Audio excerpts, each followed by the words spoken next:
And then you will have the option, right, to install it. I've already installed it, which is why it says open for me. Okay, so that's quickly about just adding that app onto your device. And now, go back here. So I'm going to show you guys some examples. I think the best way to kind of learn what it can do is to actually see some live examples, and then we'll go into the basics of how to use the tool. So the first example I'm going to show is from here. So the first example I'm going to show is this is a teacher at Untitled Charter, Susanna Young. She uses Explain Everything for Math. And what you guys can kind of focus on here mostly is her use of the infinite canvas. So you'll see her use some space, and then she kind of runs out of room, and you'll see she moves over and has this whole, whole ton more space to use for her presentation. So here we go. So now we just have to decide, well, how many colored parts are there? Well, if we look up above, we can see that there's 4, 5, 6, 7, 8, 9, 10, 11, plus those two pieces make 12 colored parts total. So 12 times 0.215 is going to give us a total of 2.58 feet squared. And that's the amount for all of the colored glass in this entire window. So we should probably think about organizing our information a little bit better. Let's take that number and let's add it to a table here. So we have the colored glass, and that's 58 feet squared. And now let's think about the unit cost. How much does it cost per square foot of colored glass? Well, they told us in the problem it was $5. So if we multiply that out, we get the cost in total. So you guys get the idea there, right? She started way over here and just kept being able to move over and have this, additional space to explain her thinking. The app does work on the iOS. Yeah, it's great on iPads, to answer Sarah's question. And then I'm going to show you another example. This is one that I created, kind of imagining I was going to introduce this unit to my 4th grade students on the 4 regions of California. I'm going to scrub through it a little bit. It is 3 minutes long, and I don't want to torture you guys with the whole thing. So I'll skip through it a little bit so you can see different parts. Oops, sorry, I need to share it. All right, you should be seeing it. Yeah, okay, here we go. New unit on the 4 natural regions of California. This should be a fun unit that will take place over the next 4 weeks. So if you take a look at Earth right here, this little orange, not little, pretty big area, orange area right there is the United States. That's us. And California, if you're not already familiar with it, is located right over here on this western edge of the United States. And that's the state we live in. And right over here is a nice big map of California. And there are 4 natural regions in California, and I'm going to go over those. So the first region right over here, this brown area that runs all the way from the north down to about here, is called the mountain region of California. So you can see it a little bit. It's right along the Pacific Ocean here, and it's some of the stuff we'll be doing throughout this unit. So I'm zooming in here on the coastal region. We're going to start with the coastal region this week, and there, right there in that red area, you can see that is where we are. We're right there in the Monterey Bay central coast of California. If I over here, take a look at this. This is an example of a slide project that a student from last year did, and you guys will be doing your own slide projects for the different regions. And also, we will be doing a super cool virtual field trip. Let's take a quick look at that. Zoom in here. And once it refreshes, hopefully, this is actually just the website for the Monterey Bay Aquarium, their virtual field trips. And the field trip that we a really fun one this week. Here a little bit more. When we learn about the mountain region, something that'll be fun to look at is we actually are going to be reading an article from John Muir written in 1894 about this. We'll be doing a look at and learn about. You guys are all going to be responsible for a different region. So right here, I wrote up Okay, I'll stop that there. But I just kind of wanted to give you guys a taste of all the things that you can put onto this infinite space, right? And you can zoom in onto images and they're still really clear. They don't get all pixelated.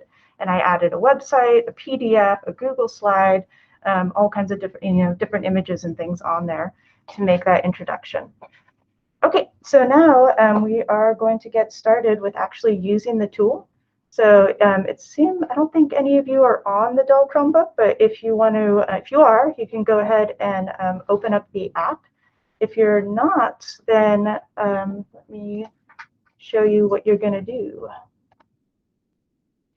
I think I'm going to share this screen here.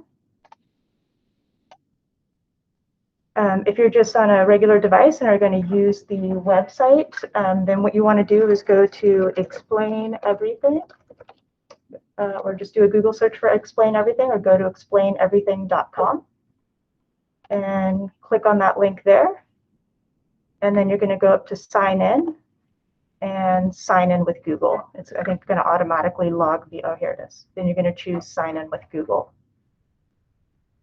If you're on the app, let me switch down here to my Chromebook.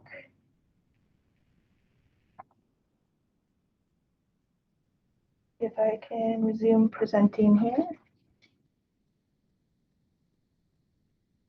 And now I've just switched over to my Chromebook to show you what it looks like from the app here. But if you're on the app, you can, I'll show you, you're going to open up the app and then sign in with Google also, and it'll take you to this kind of dashboard screen. So why don't you guys just take a quick minute to go and open up a new tab or open up the app on the touchscreen Chromebook and get signed in with Google to Explain Everything. And if you get stuck somewhere, please feel free to let me know.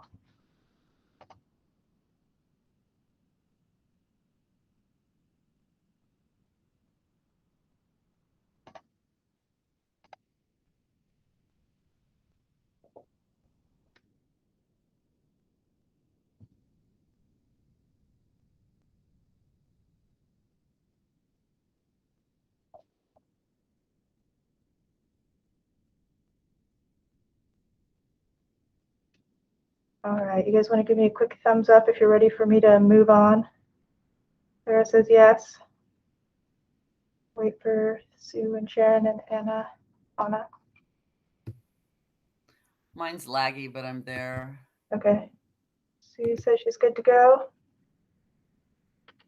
Okay. Let me see.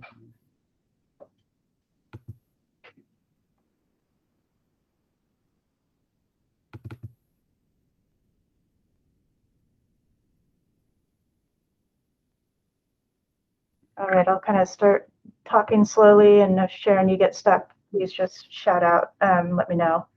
Okay. So one of the, I said I would kind of mention the limitations of this free version of Explain Everything as we go. So the very first limitation is that you're limited to 3 projects at a time. You can download these whiteboards and save them, and then, and then delete it from within your Explain Everything dashboard and start a new one. But you are limited to 3 projects at a time. So, and you guys can, choose how you want to do this. If you want to follow along and kind of do the steps in your Explain Everything account as I go, that's fine, or you can just watch me. But I'm going to start with the plus button to start a new project. I'm going to go ahead and click on that. You can see I have 2 projects down at the bottom here. So this will be my 3rd. And then it's going to ask what you want to start with. So you could say, I have this image that I want to start with, and then I could choose files, I think, or you could choose one of their templates. I think it's easiest just to start with a blank canvas. So that's what I'm going to choose now, that blank canvas option.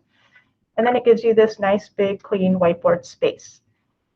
These tools over here, I'm going to, that was a big pen. I'm going to kind of go over those. See, Sarah says she has a code option. I think, are you able to avoid the code option? No, I meant it as a good way, a good thing. Oh, as a way to join. Yeah. Cool. Well, no, it's an option in addition to those 3, Canvas, template, file, and code. Cool. Yeah, I think, I don't know all the features because Explain Everything has a ton of different features to it, but I think you can share out a code to your whiteboard, And then, or like I could give you the code to my whiteboard and then you could join as a collaborator onto that whiteboard. Yeah, so instead of starting from the blank canvas, it's like you're starting from my project that I've already started. But so over on the left here, this is your toolbar, and Explain Everything says that they put those in a very systematic order, all those tools, that it starts with kind of the most commonly used to the least used down on the bottom. So I'm going to kind of try and explain those tools to you one at a time in that order. So at the very top is those kind of two overlapping rectangles with the plus sign, and that's how you add media onto this space. So if you wanted to add a PDF, a Google Slide project, an image, you would do it with that button. I'm going to go ahead and click on it. One of the biggest limitations between using the app and using the web-based version is what you can add onto this whiteboard space. So you'll see here, if I choose I want to add a photo, video, or file, it lets me browse to my Google Drive. If you're on the web-based version, sometimes you don't see that option to browse to your Google Drive, and you have to choose something that's stored locally onto your device. For the purpose of practicing right now, you guys can choose anything. If you have a document or just a picture of your daughter on your computer, you can just add that onto the space just to get the experience of it. I'm going to go into my Google Drive, and once it loads, take its sweet time to load. I'm going to show you that I can add a Google slide onto this. So I'm going to go ahead and grab one of my Google Slides. The other big limitation of the free version is what they call slides. So with Explain Everything within one project, on the paid version, you kind of have the same concept as Jamboard, where if you wanted, you could have multiple pages or multiple whiteboards within that same project or slides. In the free version, you only get that one space, that one slide. So when I am choosing to add this Google Slide project, which has 4 kind of slides to it, I'm going to choose this option. You'll notice this drop-down has lots of options. I'm going to choose Stacked on Current Slide, because if I choose that last option, Separate Slides, it's going to say you can't do that. You're on the free version. So I'm going to go ahead and say Stacked on this side, and then say Insert. And now you can see it put these slides on there. And these are things that I can move around. I can zoom in on. I can do what I want with. So why don't you guys go ahead and, if you can, try and add something onto your white space, onto your canvas. Thanks, Kate. Kate said, if it's asking for a code, just close that little window and choose blank canvas.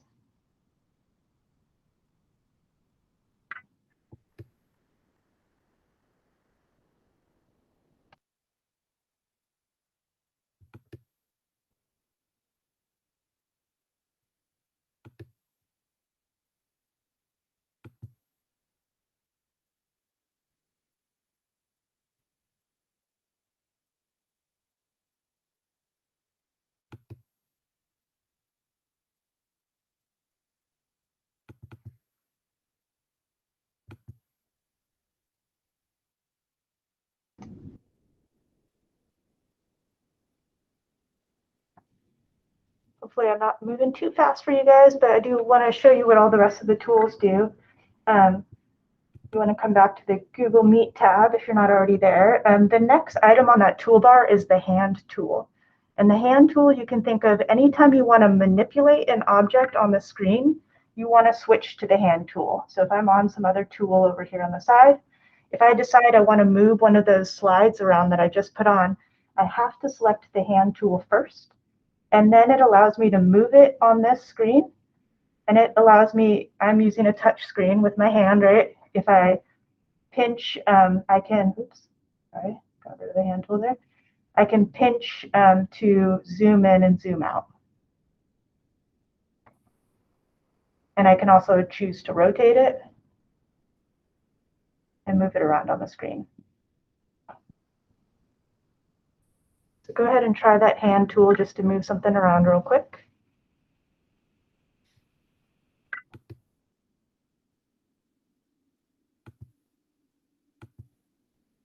And now, again, I need to make sure I have my hand tool selected so I can move this arrow on the screen. I'm going to move this out of the way. I'm going to move down here to these tools. So those are your pen and highlighter tool. This one's the pen. You'll see there, right? I can choose my color. If I click on that dot, it's the size of my pen. And I can write whatever I want in whatever color I want here. And the one just below it is the highlighter tool. And again, I can change the size of that, choose what highlighter color I want, and highlight something on the screen. Go ahead and give those a quick try.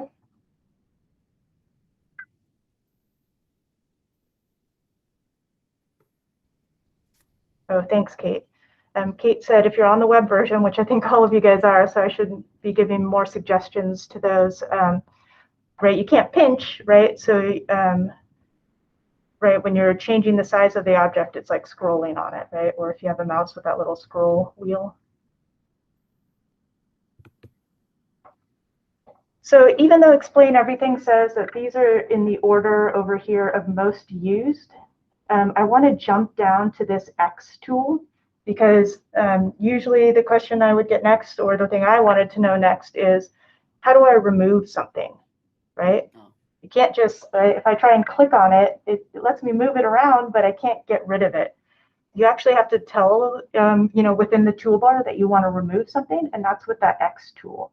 So I'm going to click on the X tool, and then any object that I click on, it will allow me to remove it. So I click on it, it gives me that box, and then if I click the red X, it'll remove it. I could do that with my highlighting here. I could do that with one of the slides. Miranda, just interrupting you, Sarah had a question in the chat about how to rotate an image. On the web version, I noticed when you add the image first, before you click done, it does give you an option to rotate it by 90 degrees, but it seems like once you've added it in there, I'm not sure how to rotate. That's a good question. I wonder, I'm trying to remember on the web base because I don't have it open in front of me, but I wonder if I use the hand tool to click on an object. Let's say this is my image to select. And then there's this guy down here, this eye with a box around it. If I click on that, it gives me some options of things that I can do with that object and maybe arrange. Maybe it's in there. I'm not sure though.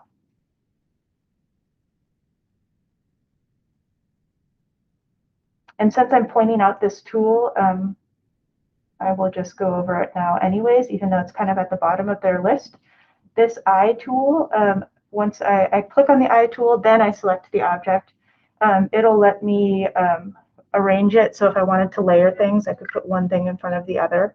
That's what I did with that map of California. You know, I put the PDF on top of the map of California. So that'll let me do that by using that arrange option.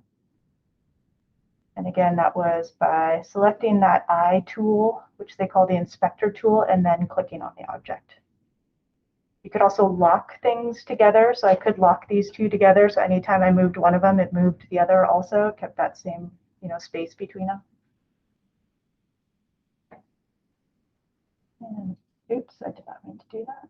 I will show you guys the undo tool now, which is right below that. This guy here, one of my best friends, I write those undo and redo options down there.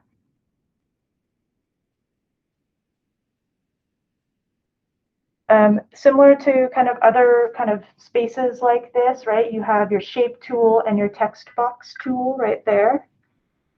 So you can, make a shape there. You can, the object above that is the paint can tool. So I could choose to fill that.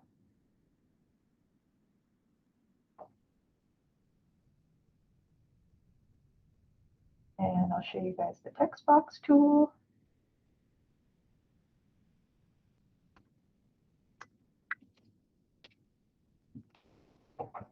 Right, so I can go ahead and put text there on the screen. And I'll give you guys a second to play around with those tools before showing you another one. We have 4 minutes left. We can do this.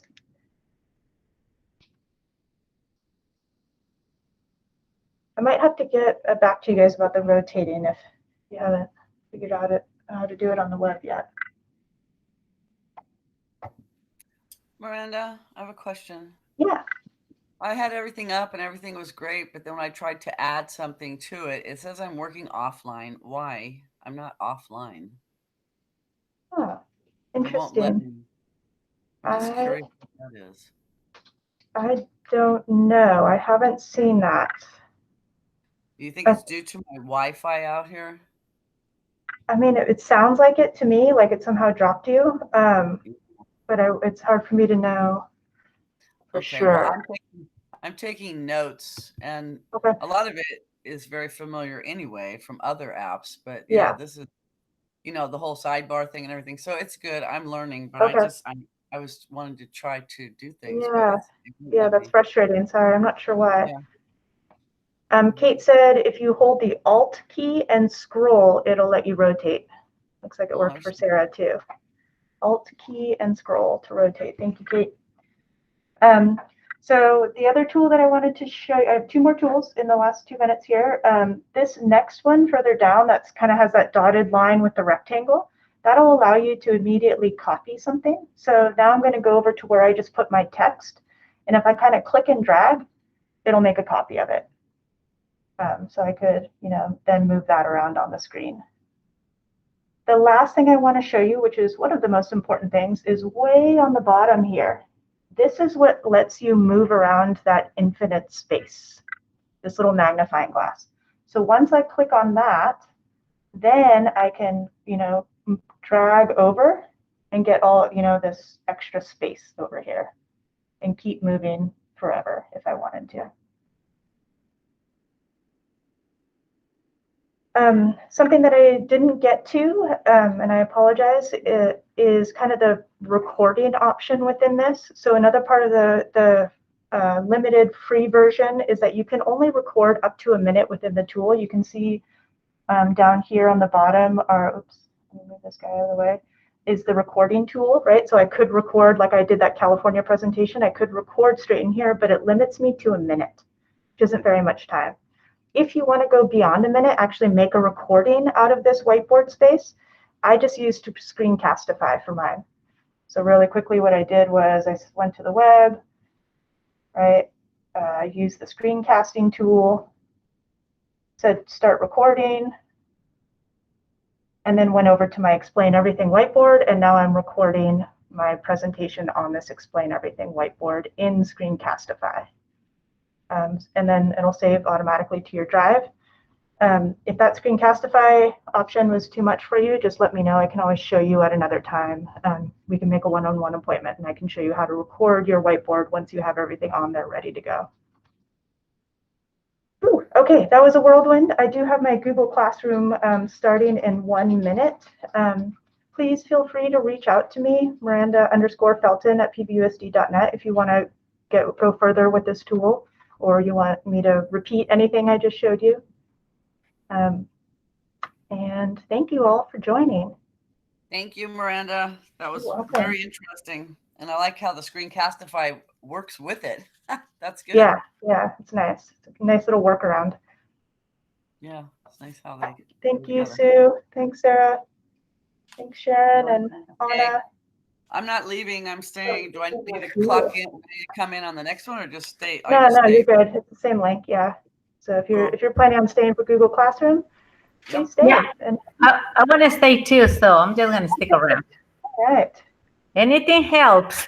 I didn't scare you guys away with my first presentation? Well, not really. We just want to get some more information since we might be going back soon, so we want to be prepared. Yeah, I hear you. I'm gonna hang up. I just wish mine would allow me to work. I don't get it. Yeah, if you want to stay a couple minutes after the Google Classroom presentation, we can try and take a look at that. Okay. Oh, that sounds great. Yeah. Thank you. I don't need that anymore. I'm gonna stop recording and then start recording again so I get separate recordings for the Google Classroom one.